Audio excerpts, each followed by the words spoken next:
사도행전 22장 6절에서 16절 말씀이야. 조이야, 어제 이야기에서 쇠사슬에 묶였던 바올 할아버지가 화가 난 예루살렘 사람들 앞에서 자기의 옛날 이야기를 들려주고 있어. 바올 할아버지의 원래 이름은 사울이었어. 사울은 예수님을 믿는 사람들을 아주 미워해서 다 잡아 가두려고 다메섹이라는 도시로 가고 있었단다. 그런데 해가 가장 쨍쨍한 낮 12시쯤이었어. 갑자기 하늘에서 태양보다 훨씬 더 밝은 빛이 바울 할아버지를 쫙 비추었어. 너무 눈이 비셔서 바울 할아버지는 털썩 땅에 엎드러지고 말았지. 그때 하늘에서 사울아, 사울아, 네가 왜 나를 박해하느냐 하는 목소리가 들렸어. 박해한다는 건 아주 못살게 굴고 괴롭힌다는 뜻이야. 바울 할아버지가 깜짝 놀라서 주님, 누구십니까? 하고 여쭤보았지. 그러자 그분은 나는 네가 괴롭히는 나사렛 예수다 라고 대답하셨단다. 조이야, 바울 할아버지는 예수님을 직접 괴롭힌 적은 없었어. 예수님을 믿는 사람들을 괴롭혔지. 그런데 예수님은 자기 친구들이 아픈 것을 자기가 아픈 것처럼 똑같이 느끼고 슬퍼하셨던 거야. 예수님이 우리를 얼마나 하나로 묶어서 사랑하시는지 알겠지? 그 밝은 빛 때문에 바울 할아버지는 앞을 볼 수 없는 시각장애인이 되었어. 그래서 다른 사람들의 손에 이끌려 다메섹으로 들어갔단다. 며칠 뒤에 아나니아라는 하나님의 사람이 찾아왔어. 아나니아 할아버지는 유대인들에게 칭찬을 아주 많이 받는 훌륭한 분이었지. 아나니아 할아버지가 사울 형제요, 다시 보세요 하고 말하자마자 바울 할아버지의 눈이 번쩍 띄었단다. 아나니아 할아버지는 바울 할아버지에게 아주 중요한 임무를 전해주었어. 하나님이 당신을 선택하셨습니다. 당신은 모든 사람 앞에서 예수님을 전하는 증인이 될 것입니다. 그러니 이제 일어나 세례를 받고 죄를 깨끗하게 씻어버리세요. 이 말씀을 듣고 바울 할아버지는 미움이 가득했던 옛날 모습을 버리고 완전히 새로운 사람으로 다시 태어나게 되었단다. 와, 조엘 할아버지의 목소리로 이 성경 이야기를 가만히 듣고 있으니까요. 당시의 장면이 머릿속에 그 한편의 영화처럼 생생하게 그려집니다. 네, 진짜 극적이잖아요. 특히 바울이 그 다메섹으로 향하던 길 위에서 벌어진 일은 정말 놀랍죠. 그렇습니다. 중동 지역의 한낮은 태양이 어마어마하게 뜨겁거든요. 네. 그래서 보통 사람들은 길을 걷지 않고 그늘에서 꼼짝 않고 쉬는 시간이잖아요. 맞아요. 다들 쉬는 시간입니다. 그런데 바울은 예수님을 믿는 사람들을 잡아 가두겠다는 그 무서운 집념 하나로 그 펄펄 끓는 종호의 태양 아래를 걷고 있었던 거예요. 바로 그 부분이에요. 햇볕이 가장 뜨겁고 눈부신 낮 12시였잖아요. 그런데 하늘에서 그 정오의 태양보다 훨씬 더 밝은 빛이 쏟아졌다고 했어요. 상상이 가시나요? 우리가 한여름에 태양을 잠깐만 쳐다봐도 네, 눈이 찡그러지고 눈물이 핑 돌잖아요. 도저히 눈을 뜰 수가 없는데. 그렇죠. 그것보다 더 밝은 빛이 온몸을 감쌌으니 얼마나 엄청난 충격이었을까요? 기세등등하게 걷던 바울이 털썩 땅에 엎드러질 수밖에 없었던 게 너무 이해가 갑니다. 그냥 주저앉은 게 아니라 완전히 압도당한 거네요. 왜냐하면 그 빛은 단순히 자연의 햇빛이 아니었기 때문이죠. 햇빛이 아니었다고요? 네, 그것은 하나님의 영광과 거룩함이 뿜어져 나오는 인간의 연약한 육신으로는 도저히 감당할 수 없는 엄청난 빛이었습니다. 거룩한 빛이었군요. 그리고 바울이 그렇게 엎드러졌을 때 하늘에서 예수님의 목소리가 들려옵니다. 사울아, 사울아, 내가 왜 나를 박해하느냐? 이 대목에서 바울이 얼마나 당황했을까요? 자기는 분명히 하나님을 위해서 아주 훌륭한 일을 하고 있다고. 철석같이 믿고 있었죠. 네, 완전 확신하고 있었거든요. 저도 가끔 그런 경험이 있거든요. 친구랑 크게 다투면서 나는 100% 옳고 네가 무조건 틀렸어. 막 이렇게 화를 냈는데 나중에 알고 보니 네, 나중에 보니까 제가 완전히 오해하고 있었던 거예요. 그때 부끄러움과 충격이란 진짜 말로 다 할 수 없거든요. 아주 공감 가는 비유입니다. 자신이 옳다는 그 무서운 착각이 깨어지는 순간이죠. 그런데 바울은 그보다 수만 배는 더 큰 충격을 받았을 겁니다.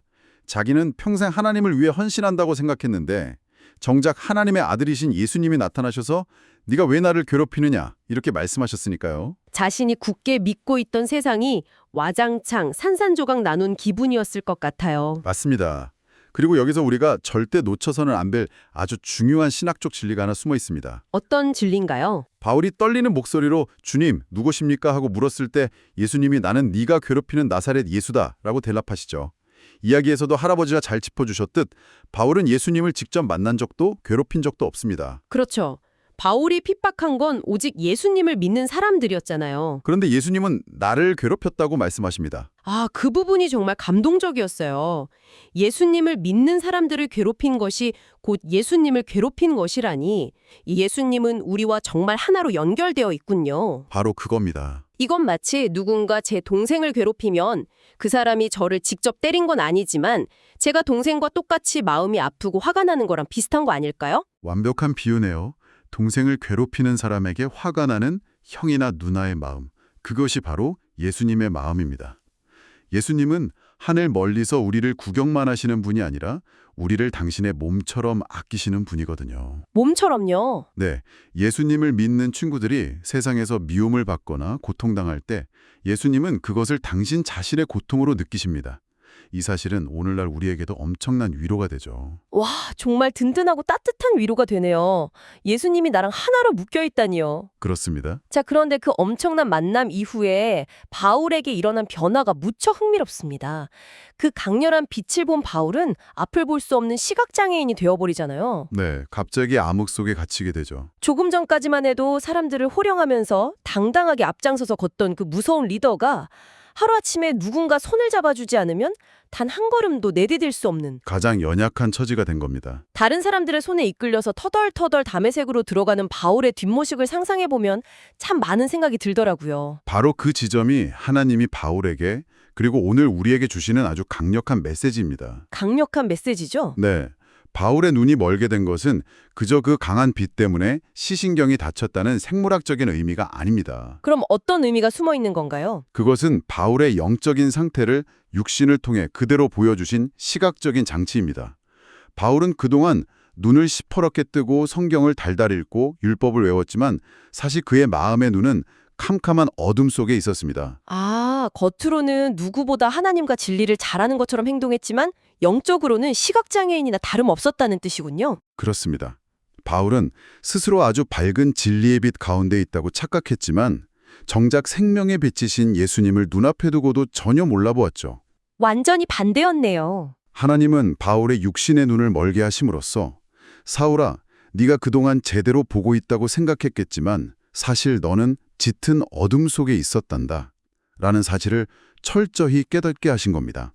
자신의 교만과 영적인 어두움을 온몸으로 깊이 인정하는 시간이었겠네요. 네, 그 침묵의 며칠이 바울에게는 구원을 위해 꼭 필요한 시간이었습니다. 내가 사실 아무것도 제대로 부주 못하고 있었다는 걸 인정해야만 비로소 진짜 진리의 눈을 뜰 수 있다는 거군요. 정확합니다. 그리고 며칠 뒤 드디어 아나니아 할아버지가 등장합니다. 저는 이 장면에서 아나니아 할아버지의 용기가 정말 대단하다고 생각했어요. 대단하죠. 진짜 믿음의 사람이었습니다. 바울이 어떤 사람입니까? 예수님 믿는 사람들을 잡아 가두냐고 그 도시로 오고 있던 무시무시한 사냥꾼이잖아요. 그런 사람을 제 발로 찾아가야 했을 때 아나니아는 얼마나 무서웠을까요? 인간적인 마음으로 생각하면 당장 짐을 싸서 그 도시를 도망가는 것이 정상이죠. 그런데 아나니아는 하나님의 말씀에 순종합니다. 그리고 바울을 찾아가서 가장 먼저 꺼낸 첫 마디가 무엇인지 아십니까? 사울 형제여 라고 했죠. 네, 사울 형제여. 자신들을 죽이러 온 무서운 원수에게 형제라고 부르며 따뜻하게 손을 얹은 것입니다. 이것이 바로 예수님의 사랑으로 변화된 사람이 보여줄 수 있는 가장 위대한 기적입니다. 원수를 향해 형제여 라고 부르다니요. 그 따뜻한 음성을 듣는 순간 바울의 굳어있던 마음도 눈물과 함께 사르르 녹아내렸을 것 같아요. 아마 펑펑 울었을지도 모릅니다. 아나니아 할아버지가 다시 보세요 라고 말하자 바울 할아버지의 눈이 번쩍 뜨였습니다. 잃었던 시력을 다시 찾은 것뿐만 아니라 진정한 예수님의 빛을 볼 수 있는 영적인 눈이 떠진 거네요. 아주 정확하게 짚으셨습니다. 그리고 눈을 뜬 바울에게 아나니아는 아주 중요하고 위대한 임무를 전달하죠.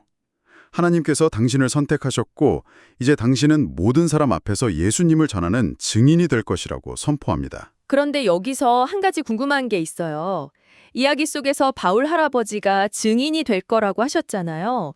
우리가 보통 증인이라고 하면 법정에서 네, 제가 저 사람이 도둑질하는 걸 두 눈으로 똑똑히 봤습니다 하고 말하는 사람을 떠올리게 되거든요. 네, 법적인 의미로는 그렇죠. 성경에서 말하는 증인은 그것보다 훨씬 더 깊은 뜻이 숨어 있다고 들었는데 맞나요? 네, 그 부분이 이 이야기의 핵심 중 하나입니다. 신약 성경에 쓰인 헬라어 원어로 이 증인이라는 단어는 마르투스라고 합니다. 마르투스요? 네, 마르투스. 흥미롭게도 이 단어가 오늘날 영어의 말틀, 즉 순교자라는 단어의 어원이 되었습니다. 순교자라면 자기 목숨을 바친 사람을 말하는 거잖아요. 그렇습니다. 다시 말해 성경이 말하는 증인은 그저 입으로만 가볍게 나 예수님 봤어 라고 말하는 사람이 아닙니다. 자신의 온 생명, 자신의 목숨까지도 기꺼이 내놓으며 예수님이 진정한 왕이심을 자신의 삶으로 증명해내는 사람을 뜻합니다. 와, 마르투스라는 단어에 그렇게 깊고 엄청난 뜻이 숨어 있다니 정말 놀랍네요. 증인은 입으로만 전하는 게 아니라 내 삶 전체를, 내 생명까지도 걸고 진리를 보여주는 삶이군요. 맞습니다. 예수님을 믿는 사람들을 잡아 가두려던 무서운 사람이 이제는 오히려 자신의 목숨을 걸고 예수님을 전하는 마르투스가 되다니 너무나 경이로운 반전입니다. 정말 극적인 은혜죠. 실제로 바울 할아버지는 나중에 온 세상을 돌아다니며 예수님을 전하다가 이 단어의 의미 그대로 진짜 순교자의 상을 살게 되잖아요. 네, 자신의 삶으로 마르투스를 증명했죠. 바울은 그 부르심에 완벽하게 순종했습니다. 그리고 아나니아는 바울에게 증인으로서의 새로운 삶을 시작하기 위해 꼭 거쳐야 할 한 가지를 명령합니다. 일어나 세례를 받고 죄를 깨끗하게 씻어버리세요. 세례를 받는다는 것도 참 감동적인 상징이에요. 어린이 여러분, 세례는 그냥 목욕탕에 가서 비누로 몸의 더러운 때를 씻어내는 게 아니랍니다. 그럼요. 훨씬 더 깊은 영적인 의미가 있죠. 물속에 푹 잠겼다가 나오는 이 행동에는 엄청난 고백이 담겨 있어요. 그렇습니다. 물속으로 들어간다는 것은 율법을 자랑하며 교만했던 바울, 예수님을 미워하고 사람들을 핍박하며 분노로 가득 찼던 그 과거의 사울이 십자가에서 예수님과 함께 영적으로 완전히 죽었다는 것을 의미합니다. 과거에 내가 죽는 거군요. 네. 그리고 물에서 다시 올라올 때 그는 예수님의 부활 생명을 가진 사랑과 은혜가 충만한 새로운 바울로 다시 태어난 것을 만천하에 선포하는 것입니다. 과거의 자신을 장사 지내고 완전히 새로운 피조물이 되는 위대한 의식이죠. 미움으로 똘똘 뭉쳐있던 옛 마음을 완전히 버리고 사랑과 생명이 넘치는 새로운 사람으로 다시 태어났다는 위대한 구원의 고백이군요. 네. 그게 바로 세례입니다. 자, 그렇다면 이 놀라운 기적의 이야기가 오늘을 살아가는 우리에게, 특히 이 방송을 듣고 있는 어린이 여러분과 부모님들에게 어떤 의미가 있을까요? 아주 중요한 질문입니다. 이제 우리의 실제 삶에 이 말씀을 적용해보는 시간을 가져보겠습니다. 오늘 우리가 바울의 이야기에서 마음 깊이 새겨야 할 가장 중요한 삶의 적용점은 바로 예수님이 우리를 대하시는 사랑의 방식입니다. 사람의 방식이요? 네. 예수님은 당신을 그토록 미워하고 핍박하던 원수 바울을 어떻게 대하셨나요? 하늘에서 무서운 번개를 내려서 벌을 주거나 심판하시지 않았습니다. 오히려 바울의 마음에 있는 그 지독한 어둠을 밀어내기 위해서 세상에서 가장 밝고 따뜻한 거룩한 빛으로 먼저 찾아와 주셨죠. 맞습니다. 원수 같은 사람에게 먼저 다가가서 사랑의 손을 내미신 겁니다. 어린이 여러분, 우리가 살다 보면 우리도 바울 할아버지의 옛날 모습인 그 사울처럼 행동할 때가 참 많아요. 그렇죠. 완벽한 사람은 없으니까요. 부모님 말씀에 막 짜증을 내며 불순종하기도 하고 형제나 친구를 이유 없이 밉게 보면서 나쁜 욕심을 품을 때도 있죠. 그럴 때면 내 마음이 캄캄한 어둠으로 가득 차는 걸 느끼고 예수님이 내 이런 나쁜 모습을 보시면 나를 미워하시겠지? 하고 두려워할 수 있어요. 숨고 싶어지고요. 하지만 바울 할아버지의 이야기가 우리에게 분명하게 말해줍니다. 우리가 잘못된 길을 가거나 어두운 마음을 품고 고집을 부릴 때조차 예수님은 결코 우리를 포기하지 않으십니다. 절대로 포기하지 않으시죠. 예수님은 언제나 그 따뜻한 사랑의 빛으로 우리를 비추어 주시며 우리가 어둠에서 돌이켜 예수님의 품으로 돌아오기를 오래 참고 기다려 주시는 분입니다. 바울의 굳은 마음을 녹이셨던 그 사랑이 지금 우리의 다친 마음도 녹여주실 수 있습니다. 정말 마음이 따뜻해지는 위로의 말씀입니다. 혼내시는 게 아니라 빛으로 안아주신다는 게요. 그리고 그 사랑으로 우리를 안아주신 예수님은 바울 할아버지에게 주셨던 그 특별한 임무를 우리에게도 똑같이 주십니다. 너도 나의 이 따뜻한 사랑을 세상에 전하는 멋진 마르투스, 증인이 되어라 하고 말이에요. 맞아요. 이 시대의 증인이 된다는 것은 목마 거창하거나 무서운 일이 아닙니다. 엄청나게 어려운 성경 지식을 달달 외워서 사람들에게 설명해야만 하는 것도 아니고요. 네, 거창한 게 아니죠.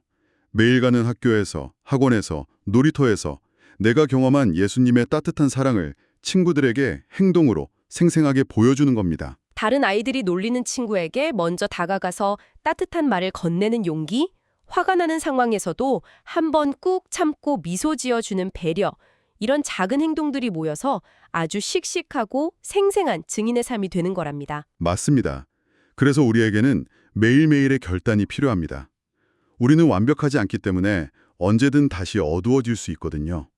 하지만 내 마음속에 친구를 미워하거나 흉보고 싶은 어두운 생각, 욕심이 스물스물 올라올 때마다 그 자리에 주저앉지 말고 바울을 찾아오셨던 그 빛이신 예수님을 부르는 결단 말입니다. 예수님, 제 마음에 자꾸만 미운 생각이 들어요. 바울 할아버지를 비추셨던 그 밝은 빛으로 제 마음을 환하게 씻어주세요. 이렇게 기도하는 태도를 가지는 것, 그것이 바로 예수님의 증인으로 살아가는 첫걸음이 될 거예요. 네, 그 기도를 예수님이 가장 기뻐하실 겁니다. 자, 여러분, 이렇게 오늘 말씀의 깊은 뜻을 함께 나누어 보았는데요. 이 시간 가만히 스스로의 마음을 들여다보며 직접적으로 묻고 싶습니다. 여러분은 오늘 무엇을 결심했나요? 이 깊은 은혜의 말씀이 여러분의 마음에 단단히 심어지길 바라며 이제 우리가 함께 마음을 모아 기도의 자리로 나아가기 원합니다. 제가 조엘 할아버지의 오늘의 기도를 수정 없이 원문 그대로 한 글자 한 글자 진심을 담아 낭독하겠습니다. 듣고 계신 여러분도 두 손을 모으고 함께 기도해 주세요.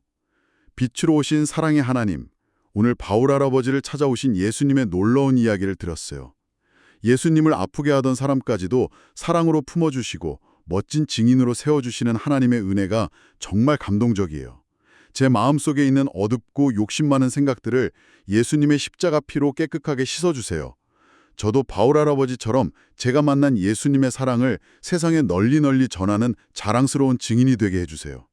예수님의 이름으로 기도합니다. 아멘. 아멘. 자, 기도를 마치며 여러분이 일상 속으로 돌아가기 전에 한 가지 장면을 꼭 상상해 보시라고 질문을 던져드리고 싶습니다. 오늘 조엘 할아버지가 들려주신 이야기의 원래 무대가 어디였는지 기억하시나요? 예루살렘이죠. 네, 바로 예루살렘입니다. 지금 그곳에는 바울 할아버지를 죽일 듯이 미워하는 무섭고 화가 난 수많은 무리가 쇠사슬에 묶인 바울 할아버지를 노려보며 서 있습니다. 그런데 그 두려운 상황 속에서 바울 할아버지는 조금도 위축되거나 도망치려 하지 않고 자신을 빛으로 찾아오신 예수님을 아주 당당하게 자랑하고 있습니다. 과연 그 화가 잔뜩 난 예루살렘 사람들은 바울의 이 놀랍고도 확신에 찬 이야기를 듣고 어떤 표정을 지었을까요? 분노했을까요? 아니면 흔들렸을까요? 이 장면 속 사람들의 얼굴을 여러분의 마음속 도화지에 그려보시길 바라며 오늘의 깊은 말씀 탐구를 마칩니다. 여러분의 삶에도 빛이 가득하기를 바랍니다.